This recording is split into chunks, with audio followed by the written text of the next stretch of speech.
Love Wednesdays, Faith Nation. I was up early on Fox and Friends. I got a huge morning. What time did you wake up? I woke up at 4:30 in the morning. I had nothing. I don't even know what I was discussing this morning. All I know is that I was just thinking, what's for breakfast? And that's all I really cared about, just so you know. But we have a big show today. We do. Yeah. First on the list, White House Press Secretary Sarah Huckabee Sanders. You're kidding me. She's joining us now? Yep. From the White Look, Sarah Huckabee Sanders, how are you today? I'm doing wonderful. How are you guys? I'm doing great. Hey, here's some breaking news for you. I'm not going to ask you about Russia right off the top. What do you think of that? I like it. We're off to a good start already. Yeah, okay, great. So you'll stay, obviously. The economy, the stock market, it's up big time, or huge, as this president would like to say. I know Dan Pfeiffer the other day said, thanks, Obama, that the president should be saying thanks, Obama. That was a bit of a swipe. What's the sense there? Look, the economy is at a great position. The stock market's at an all-time high. Unemployment's the lowest it's been in 16 years. And a lot of that is due to the president creating consumer confidence again. He's giving companies confidence again to build, to grow. And he's gotten rid of so many regulations. I think they're up to like over 800 deregulations that have taken place over the first 6 months that he's taken office. It's a huge deal. It's really created the type of economy that he campaigned on, that he promised on, and now he's delivering on. Hey, I have to ask you, we just got some news, I guess, this morning that the president did indeed sign the Russian sanctions bill. Can you elaborate on that a little bit? He did. He signed that just within the last hour, as we put out a statement earlier this weekend letting everyone know that he had planned to sign that. It went through a legal review, and we have been very clear since the beginning that this administration is going to be tough on Russia, tough on North Korea, tough on Iran, and certainly wanted to be supportive of those sanctions, but also wanted to do so properly. And we had a full legal review of that bill before he signed it, and there's a signing statement that is part of that that will be out here shortly. And Sarah, on the topic of the mainstream media, a lot of Americans think that the fix is in for this president when it comes to a lot of journalists. Do you agree? Do you think a lot of these guys are out to get him? You know, I've never seen the level of hostility that we have with today's mainstream media. I've been in politics a long time, and even a pretty hostile media when my dad first took office in Arkansas, but it pales in comparison to the day in, day out attacks that are taking place on this president.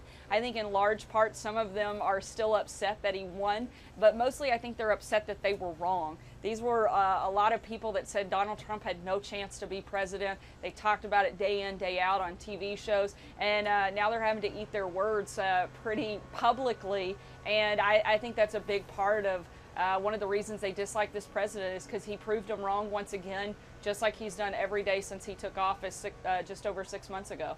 Well, Sarah, we're getting a lot of love for you on Facebook. We have one question. This comes from Sylvia Sanchez. She writes, how does she stay calm when the media is attacking her with the repeated questions? Stay strong. You're doing a great job. What would you say to her? I think for me it's real simple, and I know people have heard me talk about this before, but I'm a mom of 3 preschoolers. They're 5, 3.5, and 2. So 1, I'm used to multitasking.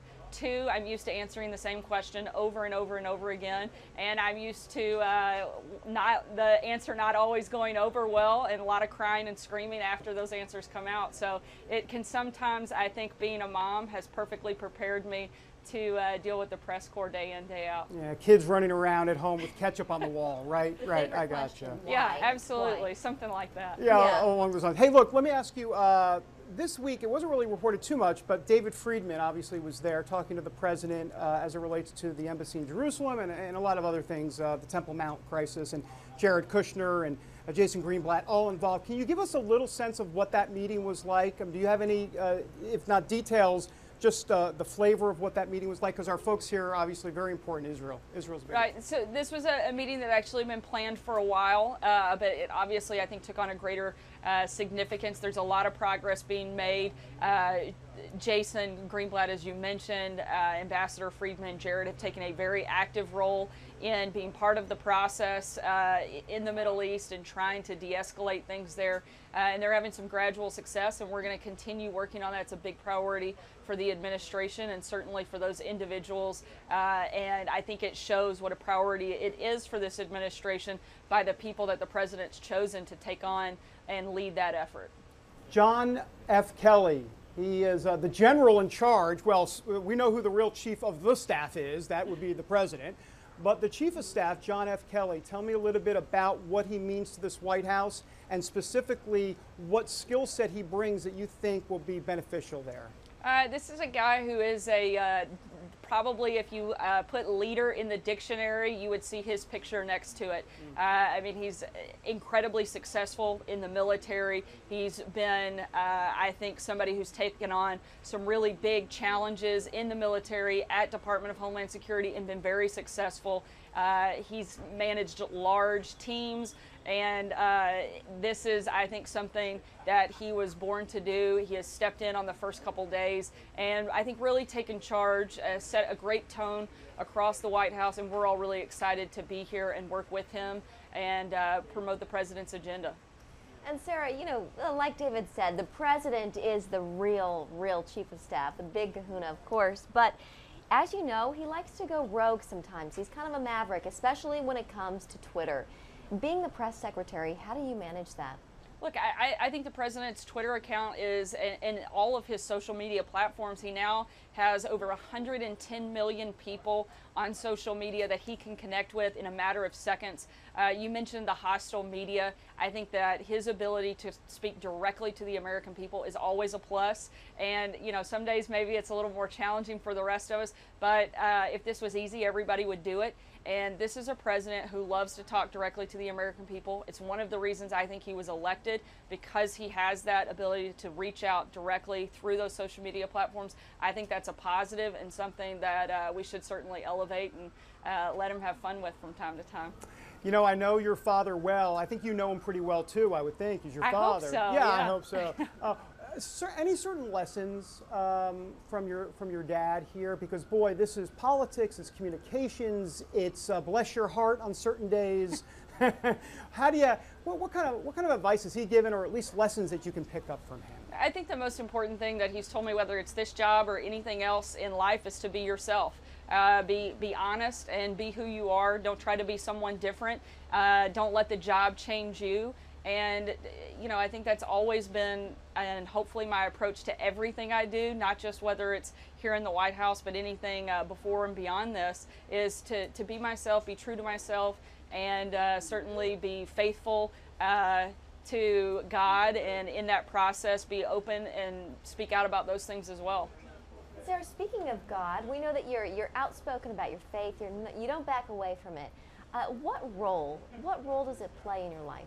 I mean, I think if anybody of authentic faith, it has to be the primary thing that drives everything that you do. You know, some people want to say you can separate your faith from your work. I feel very much the opposite of that. I think your faith defines who you are, and I'm certainly not going to shy away from that. That's a big part of who I am, and something I'm more than happy to talk about openly and answer, you know, any question about it. The only challenge is sometimes, you know, making sure that it's the right platform and the right location and environment in which to do that, in the appropriate place. Very nice. Sarah Huckabee, always a pleasure, though. I've got to tell you before we let you go, I got a quick little lightning round. You're going to like this, believe me. Don't worry, there's no buzzers. Believe you. All right, David, we'll see. We have a bottle of turtle wax after this for you. There's no wrong answer, right? There's no wrong. All right, okay. So what was what was your first job? Do you remember your first job?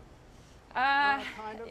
Yeah, so I guess my first job, I actually worked for a general contractor, and I was really close. He had a huge company. I came in, I was supposed to file stuff for him and help him out. I thought that was boring, so I ended up going out on the construction sites with him. I would do the walks, and I absolutely loved it. and it was something different than probably anything I'd ever done before or would ever do again. Oh, I love it. That's so great. Okay, Sarah, morning person or night owl?